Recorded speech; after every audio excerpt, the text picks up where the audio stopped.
Perkenalkan, nama saya Listani Putri Rahayu dengan NIM 34031180169. Perkenalkan, nama saya Cynthia Septiani dari kelompok 4.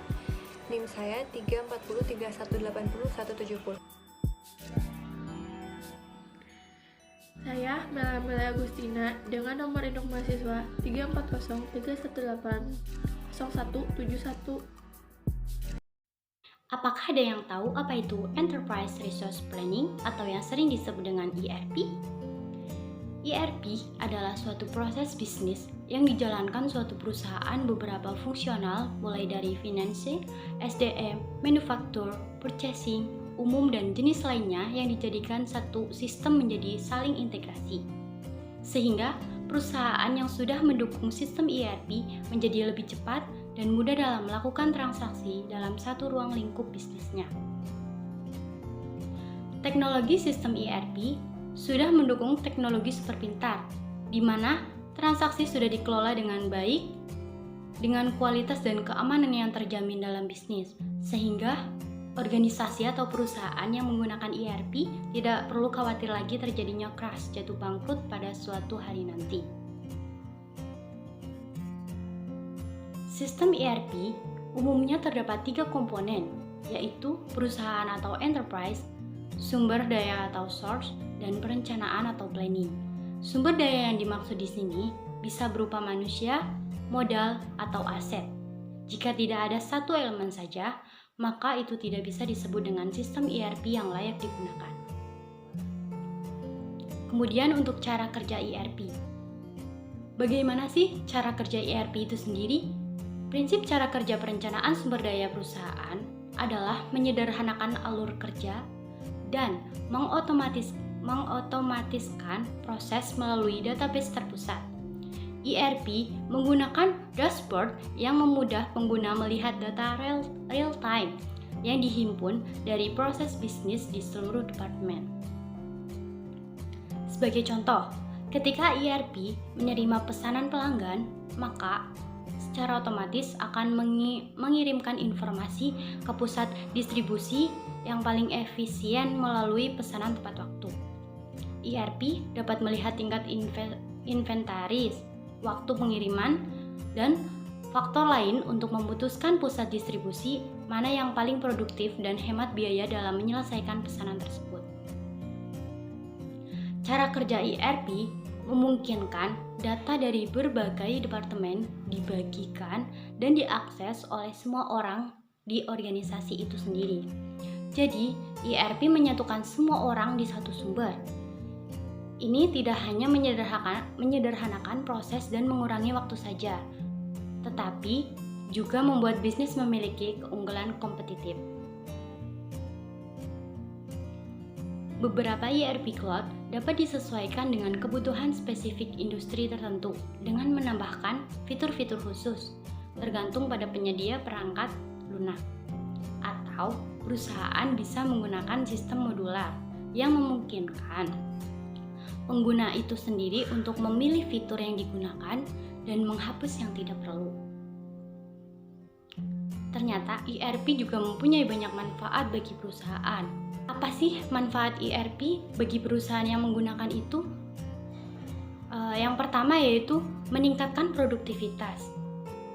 Dengan menerapkan sistem ERP, pastinya produktivitas dalam bisnis akan semakin berjalan dengan baik sesuai fungsi bisnis tanpa adanya hambatan, terutama untuk pengelolaan data-data. Yang kedua, transparan. Sudah sangat jelas, pasti penerapan sistem ERP yang dijalankan tidak lagi bisa dibohongi karena dengan adanya sistem ERP, semua sudah otomatis data-data yang diperoleh, sehingga tingkat transparansi bisnis semakin kondusif.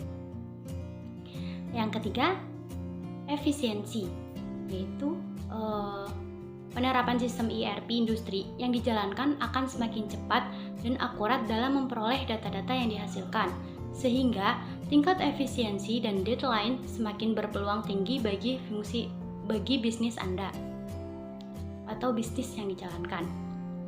Yang keempat yaitu tingkat resiko lebih rendah.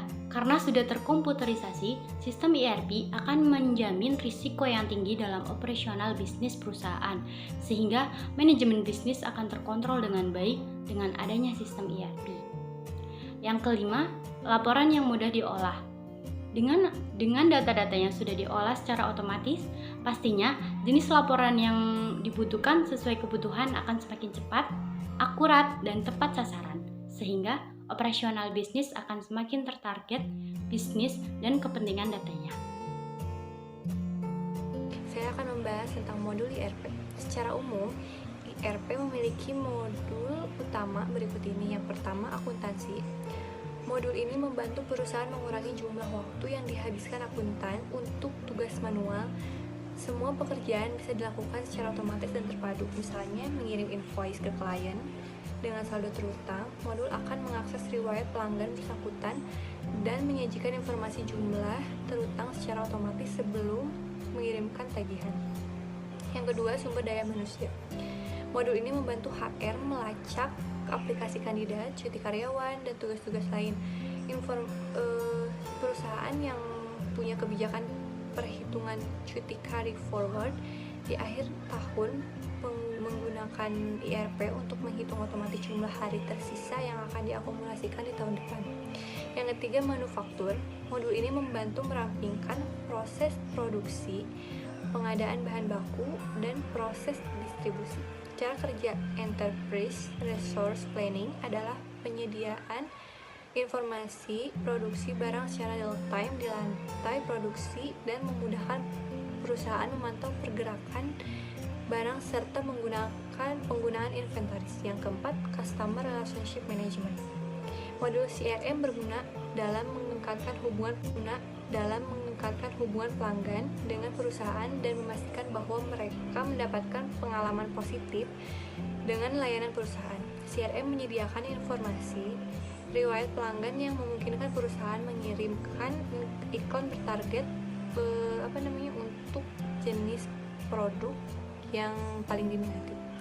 Yang kelima, manajemen inventaris. Modul ini membantu pelacakan inventaris otomatis, memprediksi kapan suatu barang akan habis, dan secara otomatis memesan ulang berdasarkan perkiraan tersebut.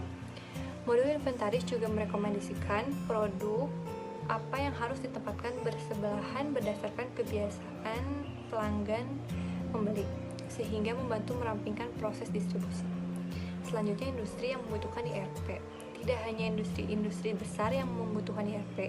Untuk saat ini, hampir semua industri sebenarnya juga membutuhkan IRP, seperti yang pertama, makanan dan minuman, kuliner misalnya. Yang kedua, supermarket, grosir, dan sejenisnya. Yang ketiga, kesehatan. Yang keempat, jasa dan konsultasi dalam bidang keuangan, teknologi, dan asuransi. Yang kelima, pendidikan.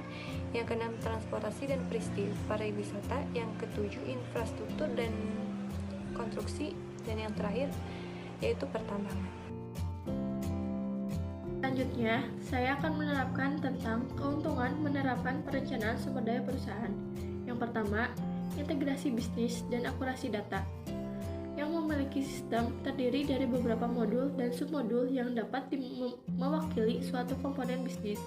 Saat suatu data dimasukkan ke dalam suatu modul, misalnya data penerimaan material, maka modul lainnya seperti pembayaran dan persediaan akan diperbaharui secara otomatis dan real time. Input data tersebut hanya perlu dilakukan sekali, yakni pada saat transaksi berlangsung. Dengan begitu, proses kerja bisa lebih cepat dan mengurangi kemungkinan kesalahan input data. Yang kedua, perencanaan dan manajemen sistem informasi. Dalam sistem ini, ada alat pendukung untuk mengambil keputusan terbaik, misalnya alat simulasi dan perencanaan. Dengan alat tersebut, maka pihak manajemen bisa memanfaatkan sistem sumber daya dengan lebih tepat. Sistem ini juga bisa membantu menyajikan laporan standar yang dibutuhkan oleh manajemen, juga bisa diakses kapan saja saat dibutuhkan. Yang ketiga, peningkatan efisiensi dan produktivitas. Sistem ini juga dapat membuat proses aktivitas rutin menjadi lebih efektif dan efisien. Misalnya, seperti proses pemesanan, pengiriman, kinerja pemasok, manajemen kualitas, manajemen kas, dan realisasi penjualan. Semua proses tersebut bisa berjalan lebih cepat dan sederhana. Dan yang terakhir, pembentukan standarisasi prosedur. Sistem ini dibuat dengan standar internasional yang kemudian diadopsi perusahaan yang menerapkannya. Dengan sistem ini, maka proses kerja menjadi lebih terstruktur dan tidak tergantung pada pekerja tertentu. Selanjutnya, kelemahan menerapkan perencanaan sumber daya perusahaan. 1. Penyesuaian di banyak situasi terbatas. 2. Kebutuhan atau perlunya untuk mendesain ulang atau proses bisnis pada perusahaan atau organisasi yang tersangkut. 3. Sistem ini dapat menjadi halangan dalam biaya pada proses instalasi dan running. 4. Technical support yang mendukungnya bisa jadi buruk karena bisa jadi memiliki keahlian dan pengalaman yang sedikit. Yang kelima, juga dapat menjadi kaku untuk perusahaan atau organisasi tertentu yang baru atau perusahaan yang ingin berpindah pada arah usaha yang lain di masa depan. Dan yang terakhir, harga proprietary cenderung mahal.